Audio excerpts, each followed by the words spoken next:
जब कंडक्टर ने Albert Einstein से टिकट मांगी थी और टिकट ना मिलने पर कंडक्टर ने क्या कहकर एल्बर्ट आइंस्टीन को जाने दिया।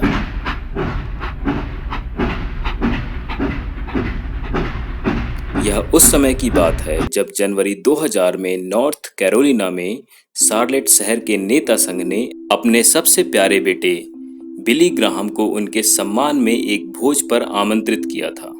क्योंकि बिली पार्किंसंस नाम की बीमारी से ग्रसित थे, इसलिए उन्होंने पहले तो आमंत्रण स्वीकार करने में असुविधा जताई। लेकिन जब शार्लेट के नेताओं ने कहा कि हम नहीं चाहते कि आप कोई लंबा भाषण दें, लेकिन आप कृपया पधारें ताकि हम आपका सम्मान कर सकें। बिली ग्राहम ने क्रिश्चियन धर्म की बड़ी सेवा की है, वे इसके बड़े प्रचारक रहे हैं। जब बिली के जीवन की उपलब्धियों के बारे में बताया गया, तब बिली पोडियम पर आए और उन्होंने मंच से उपस्थित लोगों की तरफ देखा और कहा, आज मुझे अल्बर्ट आइंस्टीन याद आ रहे हैं। वह एक महान भौतिक शास्त्री थे जिसे इसी वर्ष टाइम पत्रिका ने शताब्दी पुरुष मानकर सम्मानित किया है। बिली ग्राहम ने अपनी बात आगे रखी। एक बार आइंस्टीन प्रिंसटन स्टेशन से अपनी ट्रेन की यात्रा आरंभ करने जा रहे थे। वे अपने सामान के साथ ट्रेन में चढ़े और सामान व्यवस्थित करने के बाद सीट में बैठ गए। वे खिड़की के बाहर के नज़ारे देखते देखते अपने विचारों में कहीं खो गए। कंडक्टर जब प्रत्येक यात्री की टिकट चेक करता हुआ उनके बगल में आ खड़ा हुआ, तब उन्हें ध्यान आया और वो अपनी कोट की जेब में हाथ डालकर टिकट निकालने लगे, लेकिन उसमें टिकट नहीं थी। फिर उन्होंने अपने ट्राउजर्स के जेब में हाथ डाली, लेकिन वहां भी टिकट नहीं मिली। तब वे अपना ब्रीफकेस खोलकर देखने लगे, लेकिन उन्हें ब्रीफकेस में भी टिकट नहीं मिली। तब वे अपनी बगल वाली सीट पर टिकट खोजने लगे। यह देखते हुए कंडक्टर ने कहा, डॉक्टर आइंस्टीन, मैं जानता हूं आप कौन हैं। हम सब जानते हैं कि आप कौन हैं। मुझे पूरा विश्वास है कि आपने ट्रेन में चढ़ने से पहले टिकट खरीदी होगी। आप बिल्कुल चिंता ना करें।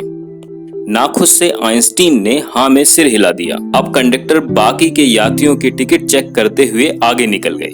जब वह अगले डब्बे में जाने को हुए तो उसने मुड़कर देखा।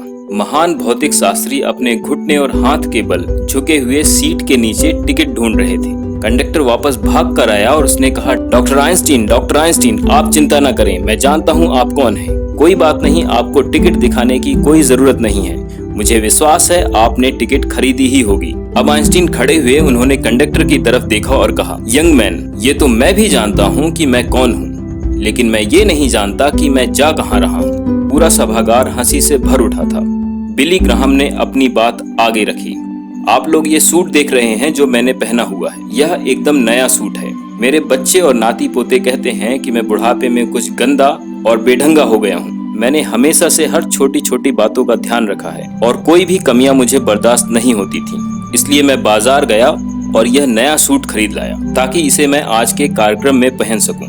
लेकिन इसे मैंने एक और कार्यक्रम में पहनने के लिए खरीदा है। क्या आप जानना चाहेंगे वह कार्यक्रम कौन सा है? वह कार्यक्रम होगा जब इसी सूट को पहने हुए मुझे दफन किया जाएगा। लेकिन मैं नहीं चाहता जब मेरी मृत्यु की खबर आप सुने, उसके तुरंत बाद आप मेरे द्वारा पहने गए इस सूट को याद करें, बल्कि मैं चाहता हूं कि आप ये याद करें कि मैं सिर्फ ये नहीं जानता कि मैं कौन हूं, बल्कि मैं ये भी जानता हूं कि मैं कहां जा रहा हूं। जो सभागार कुछ क्षणों पहले हंसी से खिलखिला रहा था, अब वहां सन्नाटा पसरा था। बिली ग्राहम अपने जीवन की सच्चाई हमेशा जानते थे। वे जानते थे कि वे क्या कर रहे हैं और वे क्यों कर रहे हैं। उस दिन सभागार में उपस्थित प्रत्येक व्यक्ति को एक सीख मिली थी। अपने जीवन में जो भी सोचते हैं, व्यवहार करते हैं और कार्य करते हैं, वे उन्हें किसी न किसी दिशा में जरूर ले जा रहे होते हैं। तो क्या आप भी जानते हैं कि आप कहाँ जा रहे हैं?